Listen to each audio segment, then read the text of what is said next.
ان کے ہاں مال حلال حرام کی تمیز نہیں ہوگی. اللہ کو پتہ تھا، تو اس لیے اللہ نے اپنی کلام 11ویں پارے سورہ یونس کے اندر ارشاد فرمایا الا ان اولیاء اللہ.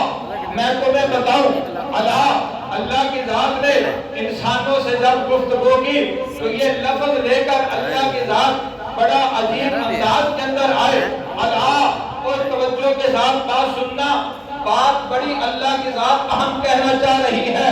توجہ کرنا، کسی کی توجہ کو اپنی طرف کامل متوجہ کرنے کے لیے، توجہ لینے کے لیے اللہ نے کہا.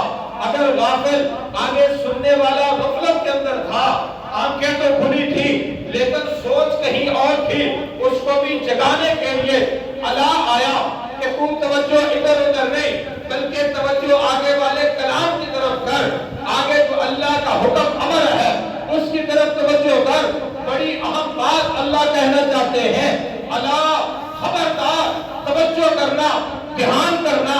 اگر نیند کے اندر ہو تو جاگ کے سننا، اگر بے توجہی کے اندر بیٹھے ہو توجہ کرنا. اوے مخاطب، اگر تو دور ہے تو واپس پلٹ کے اس بات کو سننا. اللہ یہ اپنے اندر سارے مفہوم رکھتا ہے. میرا اللہ کتنی تنبیہ کرنے کے بعد بات کیا کرتا ہے؟ ان اولیاء اللہ لا خوف علیہم ولا هم یحزنون. کہ جو میرے ولی ہیں، جو اللہ کے دوست ہیں، اللہ ان کی باتیں وہ بنتے کیسے ہیں بعد میں کرتا ہے. ان کے انعام کا تذکرہ پہلے کرتا ہے کہ جو اللہ کا بن کرتا ہے وہ دنیا و ما فیہا سے بے کم ہو جاتا ہے. جو اللہ کا بن گیا اس کو پھر دنیا کا کوئی غم